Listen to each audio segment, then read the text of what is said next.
Good morning to all. Welcome to the online session.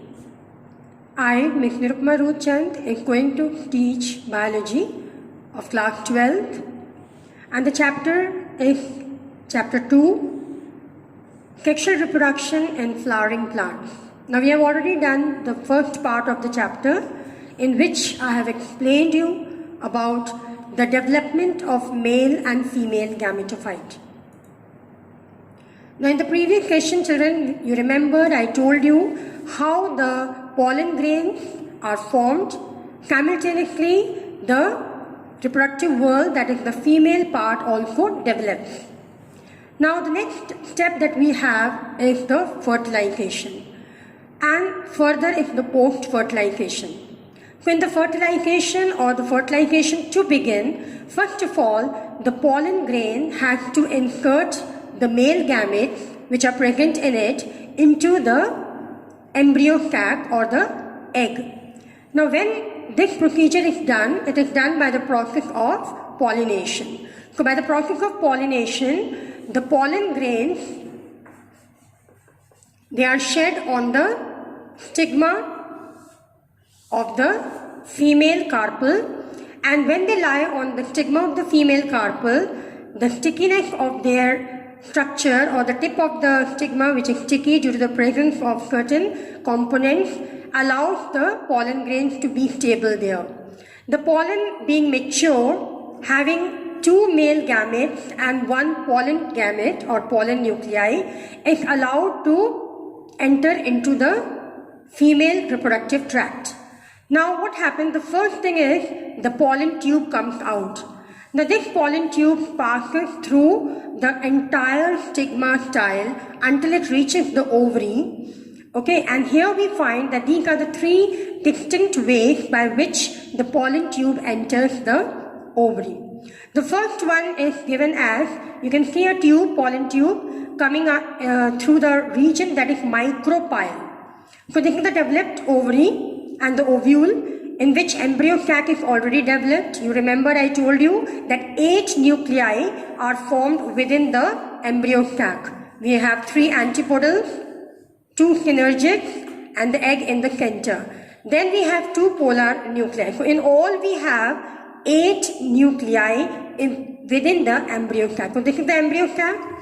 Now the fertilization has to take place when the pollen tube allows the male gametes to enter into the embryo sac. So this is the first way, that is the pollen tube enters through micropyle, and the technique is known as porogamy.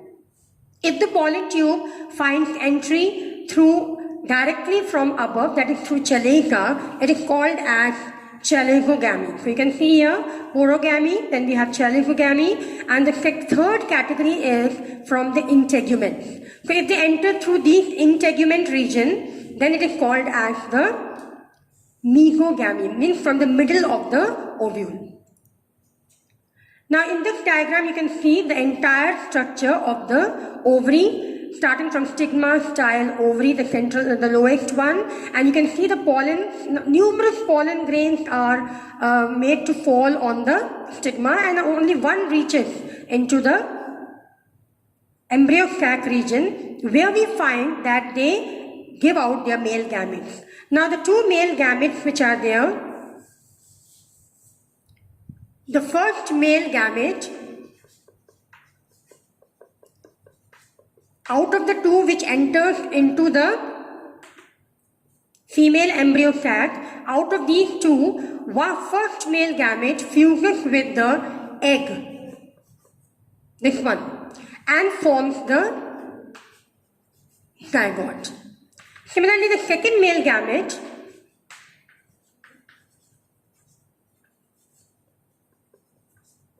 it fuses with the 2 polar nuclei. So you can see here, we can show like this, the 2 polar nuclei fusing with the second male gamete, and the result is they form a primary endosperm nucleus. Okay, now this is the primary endosperm nucleus which will further develop into the entire endosperm. Zygote will develop to form the embryo. So these are the 2 distinct regions of the embryo sac. Now let us see the division on the basis of the endosperm. So as you see, within the cell now we find that these antibodal cells and the synergids all will disintegrate, and only left behind will be the fused components, that is the fusion of first male gamete and the egg forming a zygote. This is a zygote, let us say, Z I am writing here, and the other will be the second male gamete fusing with two polar nuclei forming primary endosperm structure, this or the nuclei. Now this will be remaining here, so we can say as P. Now this structure, as you see, is a diploid structure because it is formed by the fusion of two haploid nuclei. This primary endosperm nucleus which we have here is a triploid structure. The reason is because two polar nuclei which are haploid in number fuses with one male gamete. So in all, it is also called as a triple fusion. And overall it is called as a double fertilization. As we have studied that it was studied by Navashin. So Navashin said that double fertilization takes place in the angiosperm. So this is the first step of the fertilization and this is the second step of the fertilization. The first step forms zygote, which will further develop to form embryo. We will see the stages of the development of the embryo. Similarly, the second male gamete fuses to form the triploid structure, that is the primary endosperm nuclei. This nucleus now divides rapidly, mitotically, and forms numerous cells around the embryo sac, within the vicinity of the embryo sac and around the zygote, so that it helps by providing nutrition to the developing embryo. So both are developing simultaneously and thereby help each other. Zygote growing to form embryo, and this embryo only will give rise to the new plant, whereas primary endosperm nucleus will form the endosperm. In some plants we see that the endosperm still remains till the end, means till their life is there, seed is there, the endosperm persists. But in some we find that it is completely used by the developing embryo. So first let us see the development of primary endosperm in different ways. The first is succession stages on the development of cellular. Now in cellular endosperm, as you can see in this diagram, that you have a zygote on the tip, and here we have the primary endosperm. To divide further, the first method of division is a wall formation occurs. The nuclei divide into two. So two nuclei are formed and a wall formation occurs. So this is entirely a cellular way of division. So this is called as cellular mode of division in endosperm. And then it continues to divide in this method, means cell to cell division occurs. Now these nuclei will further divide into two, and thereby a complete mass of endosperm will be formed in this. In the second category, we have the diagram of the nuclear. Now here you see, this is the primary endosperm nuclei. Zygote we are ignoring right now. So we are just concentrating on the primary endosperm nuclei. Here we find, children, that this nuclei does not form a wall. Instead, we find that nuclear division is occurring simply. You can see numerous nuclei are formed from a single nuclei without any wall formation. And after multiple nuclei are formed, then somewhere we find that the wall formation starts. And then it grows like this, as you can see in the last diagram. So the main focus here is, it is a nuclear division, not a cell-to-cell division. So initially, because when it forms multiple nuclei, then only finally it forms the wall layers around it. So this is a second method or a second type of nuclear division or division in endosperm. The third type is the halobial. Halobial is a in-between of the two, that is nuclear and cellular. In the first step, you can see at the cerebral end we find that these endosperm nuclei divide by a cell wall formation. So the first division is cellular basis. And then we find each of these nuclei in the two regions of the cell will form multiple nuclei. So first cellular and then nuclear, and then finally the wall formation occurs. So that becomes a halobial form of division. So hereby we have three stages of primary endosperm developing. It can be in the form of halobial, it can be in the form of nuclear division, or it can be in the form of cellular region. So this way, children, we have seen that the endosperm has entirely occupied the space above, and the complete area has been formed, which is completed by the endosperm. Now, zygote also simultaneously divides and forms the embryo. So let us see. According to plant study in angiosperm, we all know that there are two types of plant. We have dicot plant and we have the monocot. Now that entirely depends on the type of embryo that will be formed in the plant. So if the plant is having two dicots or dicot plant it will form two cotyledons, the embryo, and if it is having only one cotyledon at the end, that means it is a monocot plant. That means the entire angiospermic plant is given a representation by the formation of its embryo. So let us start one by one. The first is the zygote, as you can see in the picture here, a single cell, and remember it is a diploid cell. 2N, you can say, a zygote, which is formed from first male gamete and the egg nucleus present in the embryo sac. Now the first division is always transverse. Transverse means, suppose this is the zygote, it will divide transversely, forming two nuclei. Now you can see I have written a small formula here for you to make you clear. It is CB upon CA. Matlab, the upper one is called as the CB, that is the basal cell, and the lower one is called as the apical cell. So we have two divisions, the transverse division, first of all, of the nuclei, forming a basal cell and the apical cell. So A stands for apical and B stands for the basal. Then we find here, so you can see in the diagram here, now two cell structure is there. Initially it was a one single cell, now two, one below the other. So basal cell above and apical cell below. Then we find here, this basal cell further divides to form Ci and Cm. Now the upper one, you can see here, this further divides this cell, basal one, to form Ci and Cm. A remains as it is. So we find that in the third category, now we have, in the third section, we have three sets of cells. First is the I, then M, and then the apical cell. Then we find here, this upper part, that is Ci and Cm, will form the suspensor, a long tube of cells. Coming to the lower apical cell, they divide horizontally, means from top to bottom, and divide the cell into two parts. And here you can see a double cell structure is formed. So this is dividing separately from the above two regions, remember that. So this A apical cell divides horizontally, forms first a diploid cell, a two structure cell, you can say, and then further it divides to form a quadrant, means four cell stages. So quadrant stage it is. Further, each of that four quadrant cells will divide and form 8 cells. So it will become octant stage. And this division will continue. You can see a ball-like appearance is there.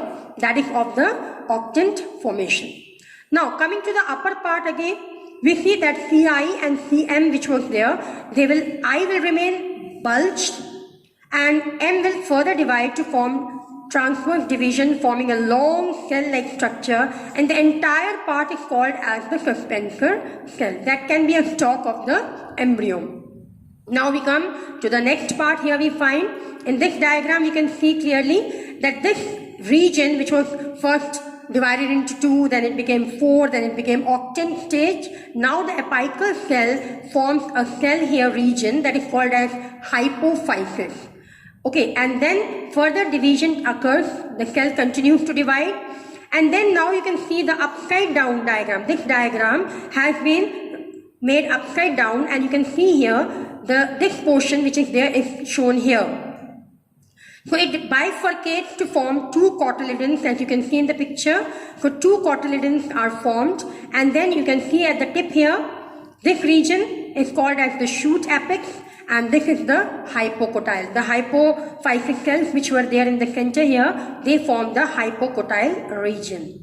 Above it, you can see is the shoot apex, and below this you can see from where the suspensor cells are coming. This is the root cap. The lowest cell of the suspensor will form the root cap, and definitely some part lies in the embryo part also. So this is the entire structure of the embryo with two cotyledons, as you can see. And now you can see, children, how the structure, the entire section with these two are lying within the ovule. So you can see here, this is the suspensor and this is the cotyledon part. As you can see, the upper part is the root cap. Now this region has gone again upside down, root cap. Then we have the hypocotyle region or the early embryo, which we call, and then we have the plumule at the end, and then the two cotyledons. So that completes the entire, and now these cotyledons only will further, when the seed will germinate, they will come out as the plumule will form the shoot system, and the root tip which is there, that will form the root system. So the entire plant which we see, a complete mature plant, develops from a single zygote, a diploid zygote, and the formation of the embryo. So that is the entire study of the dicot plant. So dicot cell develops. And the last topic in this is the monocot. Now, how the monocot cell formation takes place or monocot plant develops. The starting is from the same structure, that is the zygote. So you have nothing different, no difference here. In the single start with a diploid zygote, it divides into two, as I told before also, forming a basal cell and an apical cell. So here also we have basal cell and apical cell. Here also it divides into Ci and Cm. So till here it is exactly the same, no difference with reference to the dicot and monocot. So we have Ci, Cm, and then we have the apical as it is. Apical, if you see the bottom part, you will find that the apical cell also divides horizontally again, forming two cells, then quadrant stage, then octant stage, and it continues to divide. All cells divide mitotically. Coming to the upper cell, now here we find we have M cell. Now M cell which is there remains as it is. You can see here in the next D diagram, above Ca we have M. So M is here also. But if you see above, that is Ci, I has divided into O and N. So two vertical divisions or transverse divisions will occur. Transverse division will occur in Ci, which will form O and N. We have just named them as it is to make a clear idea what the cell are forming. Now O cell, which you can see, remains as at the top here, at the tip you can see. Then N is there. M, if you can see here, M lines just above the region of the hypophysis cell. And then we have the M and these quadrant stage. Now these are developing, as you can see. M also forms multi-cells further, but there is no such linear formation like in the suspensor that we had. So here we don't have a linear region of division. So they just form a mass of cells above the region M. Now M, as you can see here, remains here, and then apical cell which was there, now already in the quadrant and octet stage, now forms the two division. It is divided into two regions, you can see, L and L dash. So two regions are there. The lower part is called as the L and the upper part is called as the L dash. So here also we can see that is the starting point, and here it is completely divided. Now we can bifurcate the two zones as L and L dash. The lower L dash, if both of them are forming the hypocotyle part only, and they are the lower part of the hypocotyle, this is the upper part of the hypocotyle in this, and you can see there is no bifurcation of the cotyledon. As a result, we find here this region, the upper region, forms the cotyledon part as well as the plumule. This remains as the lower part only. So that entire development takes place here. You can see the entire structure further developing is this diagram H, where you can see clearly L and L dash, N and M, and upper part will form the root tip region. Now you can see here this region, as you can see here, if you make it upside down, this diagram is now showing the polyptile here, the shoot apex here, and the formation of first leaf and the radical region here. So this way they keep developing, as you can see here, and directly you can see this diagram. As you can see, the scutellum started developing here and has become so long here. Okay, and then we have the shoot tip, that is the central part of the cotyledon, and then this is the coleoptile region which will give rise to the shoot only, and then here this region below, that is the coleorhiza. Then we have the root cap, and then we have the radicle. Now coleorhiza, root cap, all of them help in protecting the developing root or the radicle. Similarly, we have coleoptile which will help in the protection and development of the shoot apex. So in this way we find that a single cotyledon is formed in the monocot plant, whereas in the dicot we have already seen that there was bifurcation of the cotyledon or the hypocotyle region, which further forms two cotyledons. And this way we find that the entire zygote is being converted into an embryo, which will further give rise to a new plant, and the endosperm, sometimes it is present, as I told you, sometimes it is used up during the process of embryo formation. So that's the end of the topic, and I hope you have understood it well. Thank you children, and have a nice day.